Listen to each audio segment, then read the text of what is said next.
sounds sa aking YouTube channel, Alan Electronics. May unbox po ako sa inyo. Ito po ay isang request ng solid ko pong viewers na si Paul Jan Jose. Kung gaano daw po kalakas pag nagsama ang GX7UB Pro at ang KR312. Bago natin ipagpatuloy mga sounds, intro muna tayo. Ito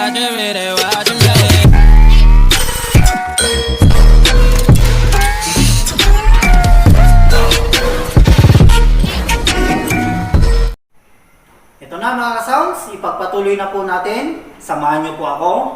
Unahin ko tong amplifier. Mga sounds, ang brand po nito, Kibler Professional High Power Video OK Amplifier. Ang model niya naman mga ka-sounds, GX7UB Pro. At mga sounds, pag bibili po kayo ng ganitong original na Kibler, meron pong serial number yan dito sa box at doon sa mismong unit niya.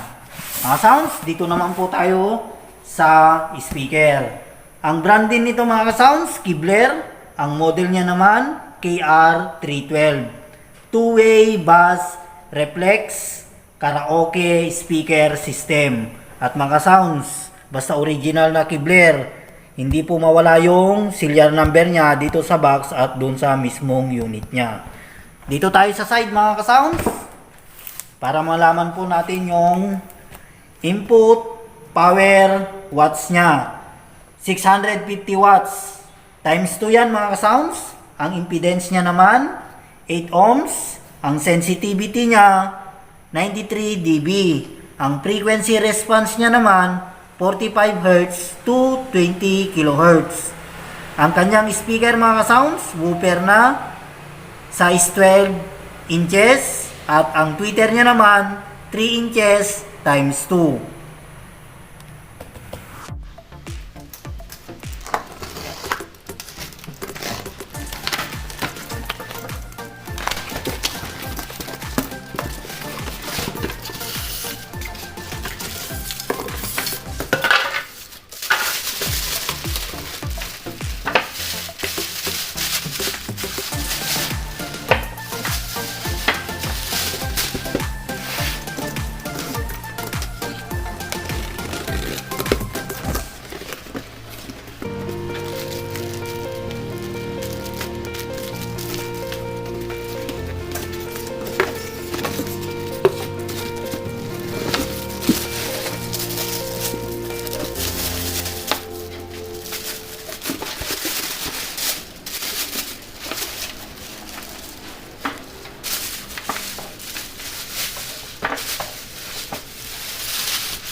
Ito na mga ka-sounds, nilabas ko na po para may review natin itong amplifier at speaker. Mga ka-sounds, unahin ko po itong amplifier. Mga ka-sounds, ito po yung harap ng GX7UB Pro. Yan mga ka-sounds, in-on ko na po. Mga sounds, ito po yung button niya sa echo, mic volume at yung feedback reducer niya mga sounds. Pag gagamit po kayo ng mic, pindutin nyo lang po ito para kahit pa paano mga sounds mabawasan po yung ground ng mic. At ito naman yung mic priority niya mga sounds.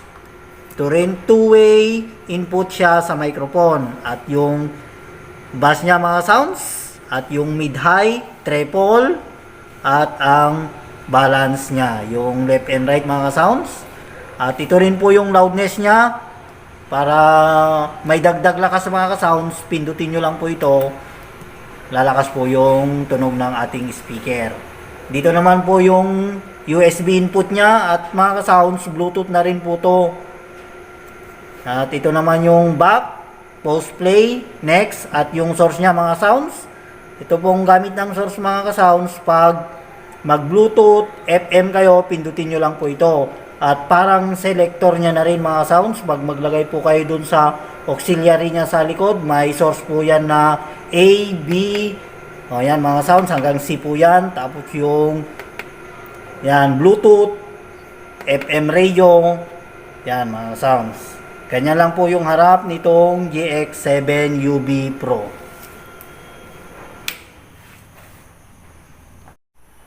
Ito na mga sounds, dito naman po tayo sa kanyang likod nitong amplifier. Mga sounds, ito po yung connection niya, may effect loop po yan mga sounds.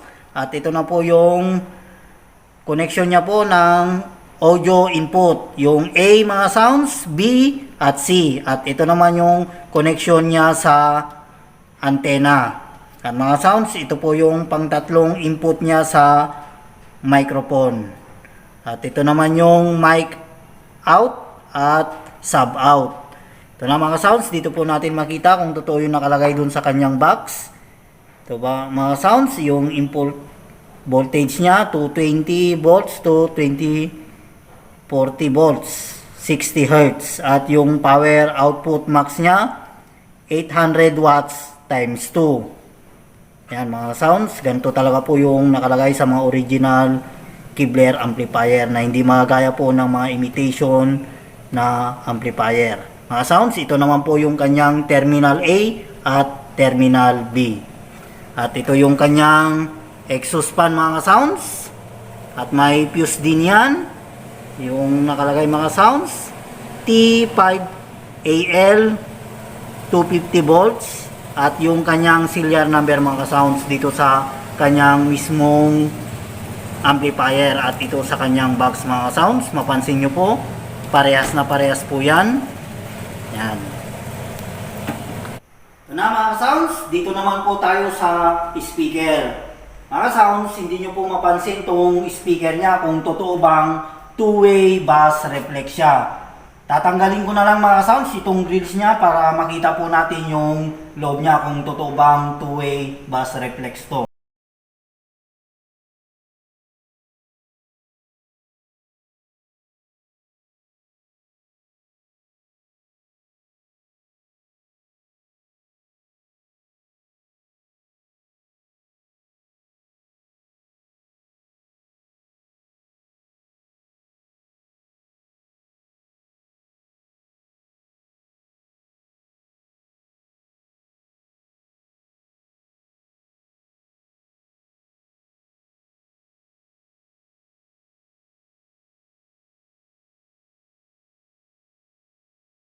Niya para may review po natin ng maayos at makita rin po natin kung totoong two-way bass reflex to.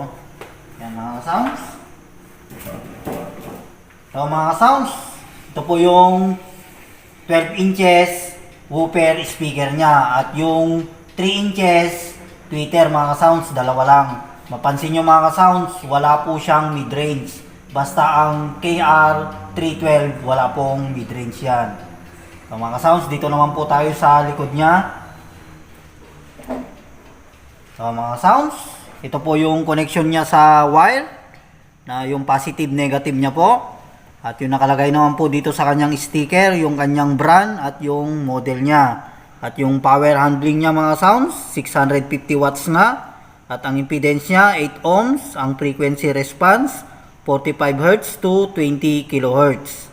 Ang sensitivity niya naman 93 dB. Parehas mga ka-sounds yung nakalagay dun sa box at dito sa mismong unit niya. At yung kanyang serial number. Mga ka-sounds, i-connect ko na rin po yung speaker wire. So mga ka-sounds, dito sa kanyang positive negative. Yan po. At i-connect ko rin po dyan sa amplifier.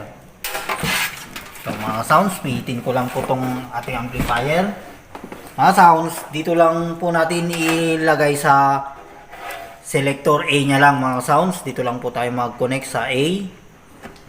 Yan, mga sounds.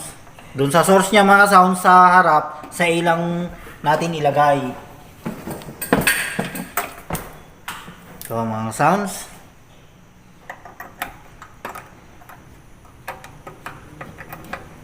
Yan na mga sounds yung connection ko. Pwede na po natin i-sound check yan. Ito na mga sounds, na-set up ko na po, ready to sound check na po ito. Bago ang lahat, magpasalamat muna po ako sa nag-request kay Sir Paul Jan Jose na nag-request po nitong GX7 UB Pro at KR312. At mga sounds, i-shoutout ko na rin po itong solid ko pong viewers. Shoutout po kay Ray Agabao from Aurora Province. At shoutout din po kay Ray J. Licos from Baguio City. Mga ka-sounds, mag-play na lang po ako ng music.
Yan na mga sounds, na soundcheck na po natin. Maraming salamat din po sa mga solid ko pong viewers na walang sawang nanonood sa aking YouTube channel. At sa mga bago ko pong viewers, kung gusto nyo po ma-update sa mga bago ko pang i-upload na video, huwag nyong kalimutang mag-like, subscribe, at i-click nyo na rin ang bell icons para ma-update kayo sa mga bago ko pang i-upload na video. Kita muli tayo sa mga susunod ko pang video.